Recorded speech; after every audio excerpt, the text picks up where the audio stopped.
Oi, pessoal. Nós estamos aqui hoje para mais uma aula de língua portuguesa e hoje eu vou trabalhar com vocês a colocação dos pronomes pessoais, tudo bem? Antes de nós entrarmos no conteúdo propriamente dito, né, na parte gramatical, eu queria ler com vocês esse textinho aqui que a nossa apostila disponibiliza, né, falando sobre a forma brasileira de colocar os pronomes. Vamos lá. O assunto deste capítulo é um dos que permitem um bom debate sobre as diferenças entre o português que se fala em Portugal e aquele de que nós, brasileiros, nos valemos. Não se assuste, porém, porque não se trata de duas línguas diferentes, e essas distinções não são tão grandes assim. Por influência das origens lusitanas da nossa língua, a gramática, que é conservadora, estabelece para a colocação de pronomes pessoais oblíquos átonos uma regra segundo a qual não se pode começar uma frase, um período ou uma oração por esse tipo de pronome. Assim, se formos observar com rigor essa norma, teremos de abolir nas carinhosas declarações de namorados o popularíssimo te amo, substituindo pelo gramatical lusitano amo-te. Felizmente, o contexto não é bem assim. Vamos continuar dizendo e ouvindo te amo, não apenas por ser uma construção que se impõe no jeito brasileiro de declarar o amor, mas também porque em contextos informais como esse, essa e outras regras não precisam ser observadas, prevalecendo a oralidade do discurso. Como, porém, existem situações em que o grau de formalismo determina o rigor da língua padrão, é bom que a conheçamos para aplicá-la quando necessário. Gente, então, olha só. Esse texto ele tenta trazer para nós a ideia de que existe o português padrão, tudo bem? Existe o português ali de acordo com as regras, de acordo com as normas, tudo bem, da gramática, mas existe também as formas de oralidade. Existe também o português coloquial, que é a forma como nós escolhemos colocar em prática a língua portuguesa, tudo bem? Então, não se prendam a essas regras de maneira bem rígida, tá? A gente precisa entender que no nosso dia a dia, nós falamos o português coloquial, a forma como nós falamos com nossos amigos, com os familiares, com alguns familiares, né? Com as pessoas próximas. É muito difícil utilizarmos ali o tempo inteiro o português padrão. Mas a gente precisa estudar as regras da gramática, porque nós precisamos conhecer essas regras para aplicá-la quando elas forem necessárias, tudo bem? Num momento de maior formalidade, ok? Então esse texto ele debate aí o uso do te, né? Do te amo e do amo-te. A ideia de que não se deve iniciar aí a frase com o pronome oblíquo, que ele deve estar sempre após ao verbo. Então, nós vamos trabalhar hoje nessa aula essas pequenas regrinhas aí de colocação pronominal. Antes da gente começar a falar sobre cada uma dessas regras, eu queria discutir com vocês um textinho que eu trouxe aqui num slide, tá? A nossa aula vai ser baseada na apostila, mas eu trouxe para vocês um slide com um poema para a gente poder analisar um pouquinho. Tudo bem? Bom, vamos lá. Aqui eu tenho um poema chamado Pronominais. Ele é um poema de Oswald de Andrade, que fala assim. Dê-me um cigarro, diz a gramática do professor e do aluno e do mulato sabido. Mas o povo da nação brasileira diz todos os dias. Deixa disso, camarada, me dá um cigarro. Olha que na primeira linha do poema, ele usa o deme de acordo aí com a regra gramatical da colocação pronominal, tudo bem? O pronome oblíquo após o verbo no início da frase. Mas repara que lá na última linha, no último verso, ele desconstrói isso e ele fala, me dá um cigarro, né? Nos últimos versos, deixa disso, camarada, me dá um cigarro. Por que ele faz isso? Ele primeiro insere aí, né, que nós temos a gramática, a regra gramatical que diz, né, que o pronome oblíquo ele deve vir após o verbo, mas lá embaixo ele desconstrói isso, porque na língua falada, né, na oralidade, né, na língua coloquial, essa regra ela não vai se aplicar, tudo bem? Porque aquilo não é um momento formal, é um momento informal. Então, não há necessidade da gente usar esse pronome dessa maneira correta, de acordo com a gramática, o tempo inteiro, porque nós temos a nossa forma coloquial de falar, tudo bem? Então, aqui do lado a gente tem assim: note que na primeira linha do poema há a construção deme, que segue a regra gramatical da colocação pronominal. Na última linha, porém, o escritor decide valorizar o modo de falar do brasileiro e, para isso, utiliza a construção me dá. Este exemplo ilustra bem a distinção da língua no plano coloquial e no plano escrito, tudo bem? Então, não necessariamente nós precisamos falar o tempo inteiro como manda as regras, beleza? A gente pode, né, transformar isso daí no nosso dia a dia para a nossa linguagem coloquial, ok? Então, agora sim a gente pode começar aqui no que a apostila traz para nós. Os pronomes pessoais oblíquos átomos. No capítulo anterior, foi falado sobre os pronomes oblíquos, tá? Sobre os pronomes pessoais como um todo, né? Os retos e os oblíquos, e a forma de classificação deles. Hoje a gente vai falar em como esses pronomes oblíquos vão ser colocados nas nossas frases. Primeiro, a colocação dos pronomes. O que a gente vai estudar aqui agora tem a ver com o posicionamento dos pronomes em relação ao verbo, né? O verbo ele vai se tornar aí o ponto referencial e é a partir dele que nós vamos definir como esses pronomes vão ser colocados. E nós temos 3 colocações possíveis. A próclise, que acontece quando o pronome está antes do verbo. A ênclise, que ocorre quando o pronome está após o verbo. E a mesóclise, que vai acontecer quando o pronome está no meio do verbo, literalmente ali no meio. O verbo se parte, né, ao meio e o pronome entra ali. Vamos ver os exemplos. Não me diga Deus. Aí eu tenho diga, que é o verbo, e eu tenho o pronome me antes desse verbo, próclise. A mulher sentou-se comovida. Eu tenho o sentar aí, né, o sentou, e o se, que é o meu pronome, após o verbo, ênclise. Far-te-ei feliz. Eu tenho o verbo fazer e eu tenho o ter aí no meio do verbo, literalmente dividindo o verbo ao meio, então eu tenho a mesóclise.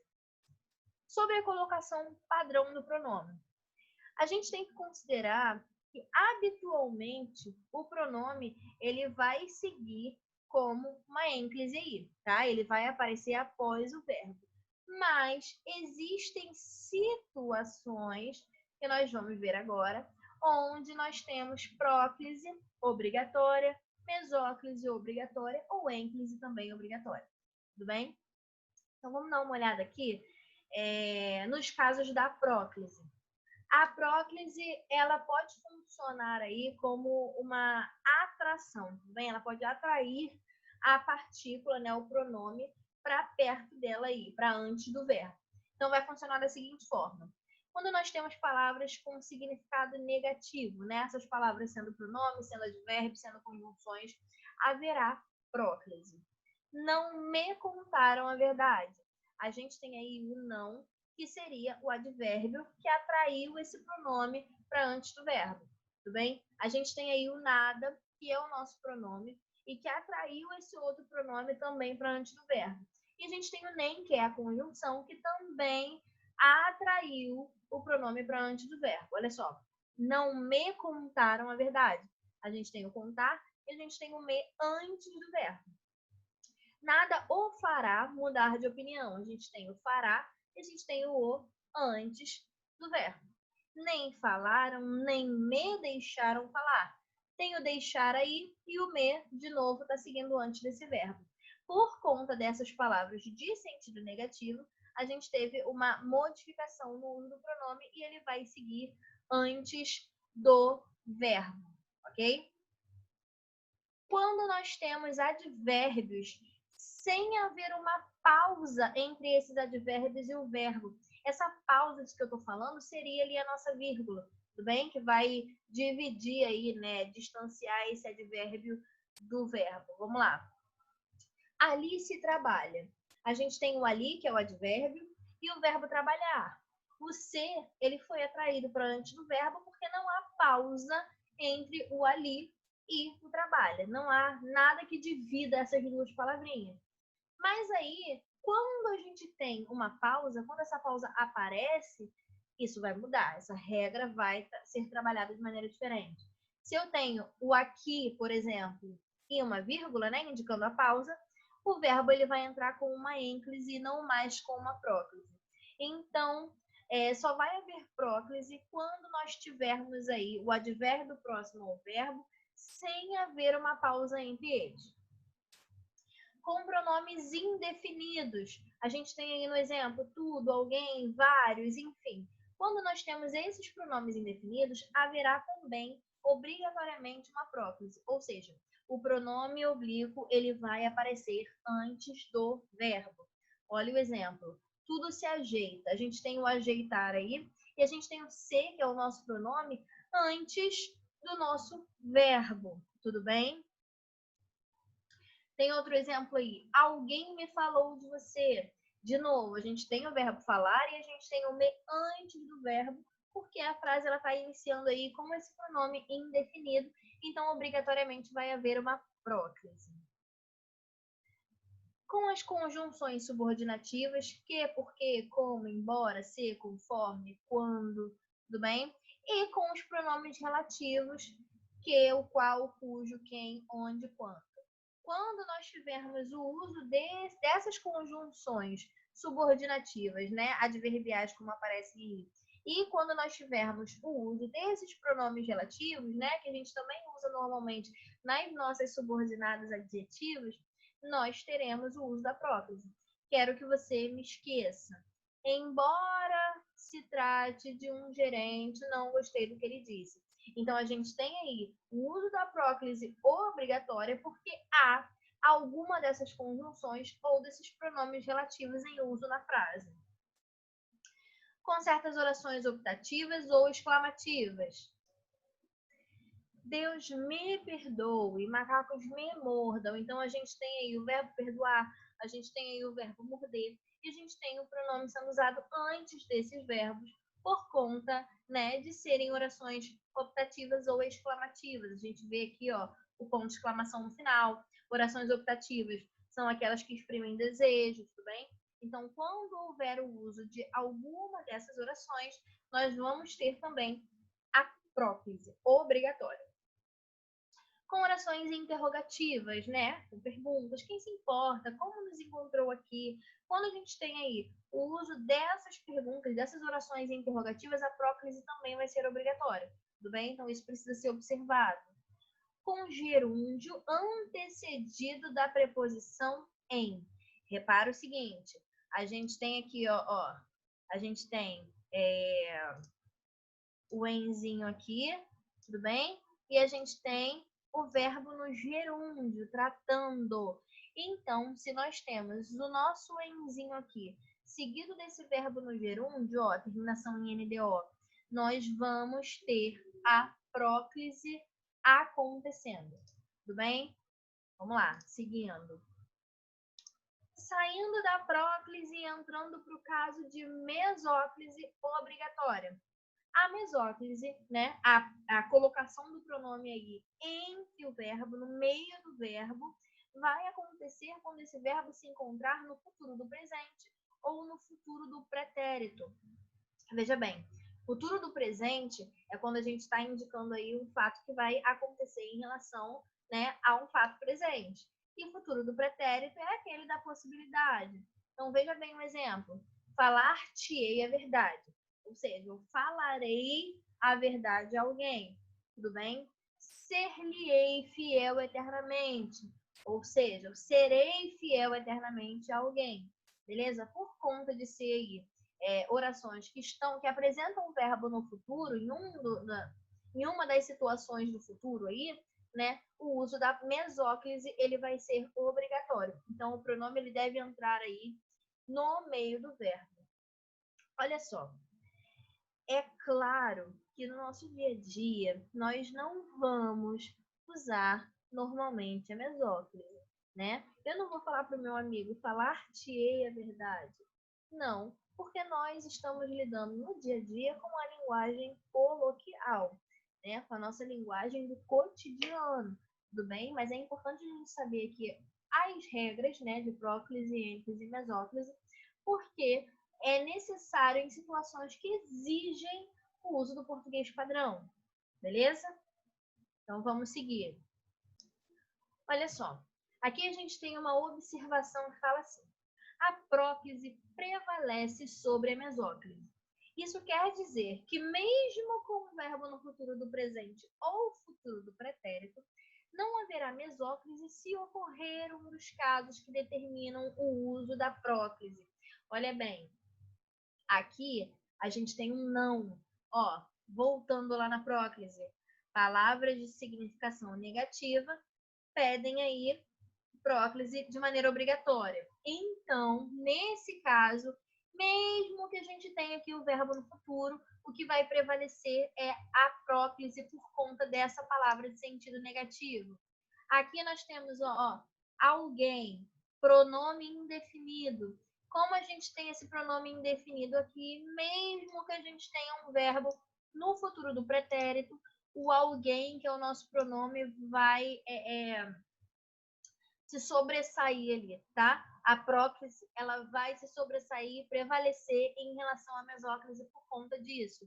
Desse não aqui, que é a minha palavra negativa, desse alguém aqui, que é o meu pronome indefinido, ok? Bom, a gente tem aqui um estudo especial voltado para a colocação dos pronomes em relação às locuções verbais. Primeiro, a gente chama de locução verbal sempre que nós tivermos um conjunto aí de verbo auxiliar mais verbo principal. E aí o primeiro verbo, que é o auxiliar, é aquele que vai ter a responsabilidade de se flexionar, tudo bem? Em pessoa, em número, enfim. E o segundo, ele é o que vai apresentar o significado básico ali da ação. Beleza? Então, o primeiro verbo, ele serve para indicar a gente tempo, modo, pessoa. E o segundo verbo é o principal, que vai trazer a significação principal do que está acontecendo ali. Então, olha os exemplos aí na nossa tabelinha. Verbo auxiliar. Quero, vou, ando, estou, tenho, havia. Verbo principal. Saber, sair, dizendo, esperando, dito, comentado. Repara que no verbo auxiliar, a gente consegue enxergar, por exemplo, quem é a pessoa, de quem é a pessoa que se fala. Quando eu falo que eu quero saber, eu, né? Eu quero saber. Então, o verbo já me mostra aí sobre quem está se falando. Mas o saber é aquele que tem a significação principal. Tudo bem? Então, isso é o que a nossa locução verbal aí apresenta para nós. Vamos ver os casos de colocação pronominal nas locuções verbais. Quando a gente tem o verbo principal no infinitivo ou no gerúndio. Nesse caso, o pronome ele vai poder sempre se colocar após o verbo principal. Mesmo que nessa locução a gente já tenha inserido aí algum caso que foi estudado na próclise.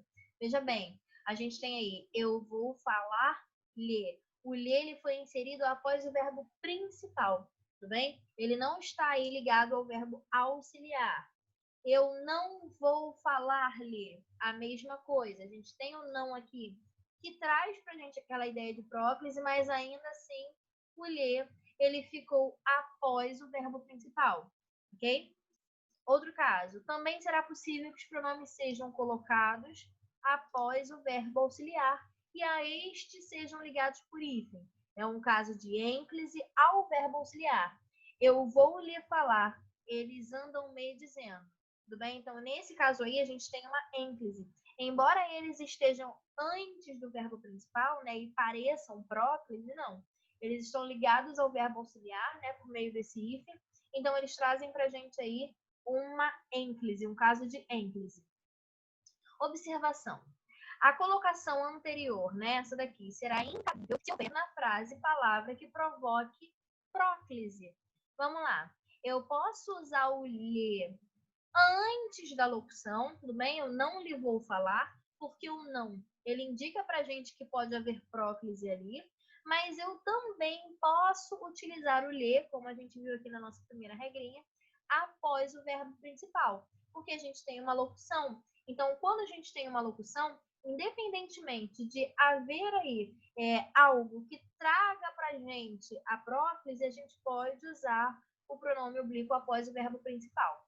Então, essas duas maneiras estão corretas. Eu não lhe vou falar, o lhe antes da locução, porque a palavra de sentido negativo traz para a gente aí a ideia dessa próclise anterior ao verbo, ou o eu não vou falar-lhe com o lhe após o verbo principal, porque aqui a gente tem uma regra que diz que mesmo que haja alguma palavra aí para gente que está inserida nos casos de próclise, ainda assim, sendo locução verbal, esse pronome pode vir após o nosso verbo principal.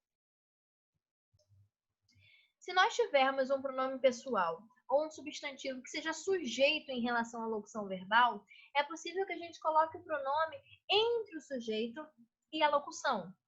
Logo, o pronome vai ser proclítico, ou seja, ele vai trazer para a gente uma próclise. Eu lhe vou falar.